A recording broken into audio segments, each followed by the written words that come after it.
Hello പ്രിയമുള്ളവരെ, ഏകദേശം ആൾക്കാർ ഇപ്പോൾ പറയുന്നുണ്ട് ആസിഫ് അലി കൂറുമാറി. ആ ആസിഫ് അലി കൂറുമാറിയതിൻ്റെ ഒരു വീഡിയോ നമുക്ക് കേൾക്കാം, നോക്കോളി. ഒരു കാര്യം ചെയ്യാൻ അദ്ദേഹത്തിനെ പ്രേരിപ്പിച്ചത് അതെന്താണെന്ന് എനിക്കറിയില്ല. പക്ഷെ ചെയ്തത് എന്തായാലും തെളിയിക്കപ്പെട്ട സ്ഥിതിക്ക് അത് വളരെയധികം മോശമായി പോയി. ഒരിക്കലും ഒരു സ്ത്രീയോടും ഒരു പുരുഷൻ ചെയ്യാൻ പാടില്ലാത്തതാണ് ഇവിടെ നടന്നത്. ഏതെങ്കിലും കാരണവശാൽ ദിലീപ് പുറത്തിറങ്ങി സിനിമ പിടിക്കേണ്ട ഒരു അവസ്ഥ പ്രൊഡ്യൂസറുകളാണ്. ആസിഫ് അലി എന്ന് പറഞ്ഞ ഈ വ്യക്തിത്വം ദിലീപിനൊപ്പം അഭിനയിക്കുന്നു. എനിക്ക് മാനസികമായിട്ട് ഇത് തെളിയിക്കപ്പെട്ട നിലയ്ക്ക് മാനസികമായിട്ട് അദ്ദേഹത്തിന്റെ കൂടെ ഇനി ചേരാനോ അദ്ദേഹത്തിന് ഫേസ് ചെയ്യാനുള്ള ഒരു ബുദ്ധിമുട്ടുണ്ട്. കാര്യം ഞാൻ പറഞ്ഞല്ലോ, എൻ്റെ ഏറ്റവും അടുത്ത സുഹൃത്താണ് ഇതിന് വിക്ടിമായത്. ഞാൻ എന്ന് പറഞ്ഞ ചെറുപ്പക്കാരൻ അത് അറസ്റ്റ് ചെയ്തു എന്നുള്ള ന്യൂസ് കേട്ടതിന്റെ റിയാക്ഷനാണ് അന്ന് അവിടെ കണ്ടത്. ഇത് ശരിക്കും ജെനുവൻ ആയിട്ടുള്ള റിയാക്ഷനാണ്. ദിലീപേട്ടൻ പേഴ്സണലി അദ്ദേഹത്തിന്റെ പേര് വരരുതെന്ന് ഒരുപാട് ആഗ്രഹിച്ച ആളാണ് ഞാൻ. എനിക്ക് എൻ്റെ ഒരു വെൽവിഷർ കൂടിയാണ് അദ്ദേഹം.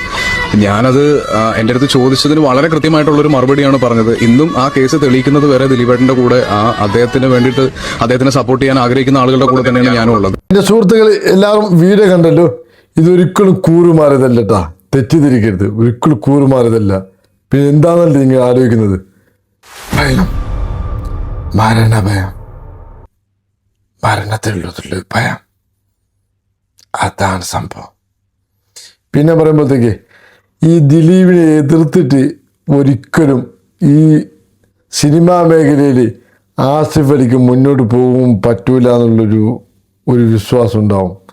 കാരണം പറയുമ്പോൾ അതാണ്. പിന്നെ പറയുമ്പോഴത്തേക്ക് സിനിമാ ജീവിതം നിന്നു ആസിഫ് അലിയുടെ. അതുകൊണ്ടാണ് ആസിഫ് അലി ഇങ്ങനത്തെ ഒരു വീഡിയോ ഇട്ടത്. ഒരു കാര്യത്തിൽ ഏറ്റെടുത്താലേ അത് ഉറച്ചു നിൽക്കണം, മരണം വരെ. അതാണ് വേണ്ടത്. ആസിഫ് അലി മുമ്പ് പറഞ്ഞുകൊണ്ട് എൻ്റെ ഏറ്റവും അടുത്ത സുഹൃത്താണ്. എൻ്റെ പേര് പറയുന്നില്ല, അത് ആരും ഇതുവരെ പറഞ്ഞില്ല, അതുകൊണ്ട് ഞാൻ പേര് പറയുന്നില്ല. ഏറ്റവും അടുത്ത സുഹൃത്താണ്, എൻ്റെ പേഴ്സണലി ഏറ്റവും വലിയ ഫ്രണ്ടാണെന്നൊക്കെ പറഞ്ഞിട്ടുണ്ട്. ഇപ്പം എന്തായ ഫ്രണ്ട്ഷിപ്പ് പോയോ?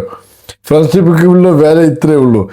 മരണം, ഒരു ഫ്രണ്ട്സ് എന്ന് പറയുമ്പോഴത്തേക്കില്ലേ മരണം, ചിലപ്പോൾ നമ്മൾ മരിച്ചു നിൽക്ക് വരും. എന്നാലും ഒറ്റ വാക്കിൽ നിൽക്കാവും. ഏറ്റവും വലിയ ചതിയാണുണ്ടല്ലേ ഈ ഫ്രണ്ട്സിനോട് കാണിച്ചത്. നീ അത്ര വലിയൊരു വീഡിയോ കേട്ടിച്ച് എൻ്റെ ആസിഫ് അലിയെ. നീ എന്ന് പറയുമ്പോൾ എനിക്ക് ഒരുപാട് ഇഷ്ടമാണ്. അന്ന് ഞാനും പറയുമ്പോൾ നിൻ്റെ എല്ലാ സിനിമയും കാണുന്നുണ്ട്. എനിക്ക് നിന്നെ ഒരുപാട് ഇഷ്ടമാണ്. പേഴ്സണലി 2 പ്രാവശ്യം നമ്മൾ ദുബായിൽ വെച്ചിട്ടും 1 പ്രാവശ്യം തിരുവനന്തപുരത്ത് വെച്ചിട്ടും കണ്ടിട്ടുണ്ട്. നിങ്ങൾക്ക് ഓർമ്മയുണ്ടോ ഇല്ലേ എനിക്കറിയില്ല. അതുകൊണ്ട് ഞാൻ പറയാം, ഇത് കാണിച്ചത് വല്ലാത്തൊരു മോശമായിപ്പോയി. നിൻ്റെ ഫ്രണ്ടിനെ അവമാനിക്കുന്നതിൻ്റെ തുല്യമായിപ്പോയി. നിൻ്റെ മനസ്സിൻ്റെ ഉള്ളിലും നിനക്കറിയാം ഏതാ പ്രതി സത്യം. എന്നിട്ട് ആൾക്കാരൊക്കെ അങ്ങോട്ട് തിരിയുമ്പോഴത്തേക്ക് ആൾക്കാർക്ക് നല്ല പോയി ന്യൂസായാൽ മതി. ആൾക്കാർക്കൊക്കെ സത്യം അല്ലാത്തത് എന്ത് എന്നിട്ട് നിനക്ക് അറിയാൻ ഒരു സിനിമ അഭിനയിക്കാനോ അതിൻ്റെ സത്യത്തെ മറച്ചു വെച്ച് കാര്യമില്ല. എന്ത് സിനിമ ഞാൻ പ്രൊഡ്യൂസ് ചെയ്യുന്ന അടുത്ത സിനിമയിൽ നിന്നെ അഭിനയിക്കാം. പക്ഷെ ഞാൻ പ്രൊഡ്യൂസ് ചെയ്യാൻ പോകുന്നില്ല, അത് വേറെ കാര്യം. പക്ഷെ നമുക്ക് ഒരു ഫ്രണ്ടിനെ ചതിച്ചതാണ്. ഈ ഫ്രണ്ടിനെ ചതിക്കുന്നതിന് മുമ്പ് ഭയങ്കര സംഭവമാണ്. നിന്നിൽ ഒരുപാട് പ്രതീക്ഷ ഉണ്ടാവും. എന്തുകൊണ്ടാകുമ്പോൾ നീ ആ സമയത്ത് പൊട്ടിത്തെറിച്ച കാര്യങ്ങളൊക്കെ കാണുമ്പോഴത്തേക്ക് ഇപ്പോൾ പറയുമ്പോഴത്തേക്ക് ഈ കൂറുമാറിയത് കാണുമ്പോഴത്തേക്ക് വല്ലാത്തൊരു വിഷമുള്ളൊരു കേസാണ് എൻ്റെ ആസിഫേ. അത് ഒരിക്കലും ശരിയല്ല. പിന്നെ നിനക്ക് ഇതുവരെ നീ സിനിമ ഈ ആസിഫ് അലിനെ അറിയാത്ത വ്യക്തികളില്ല മലയാളത്തിൽ. എന്നിട്ട് സിനിമയ്ക്ക് വേണ്ടിയിട്ടാണോ എന്തുകൊണ്ടാണ് നീ കൂറുമാറിയതിൽ എനിക്കറിയില്ല. പക്ഷെ വല്ലാത്തൊരു മോശമായി പോയി. നിന്നെക്കൊണ്ട് ഞാൻ ഇന്നലെ ഒരാളത് പറഞ്ഞതേ ഉള്ളൂ. ഒരാണത്തുള്ള വ്യക്തി പറയുമ്പോഴത്തേക്ക് ആസിഫ് അലിയാണ്. ഇന്ന് അവർക്കൊക്കെ ഞാൻ എന്ത് പറയും?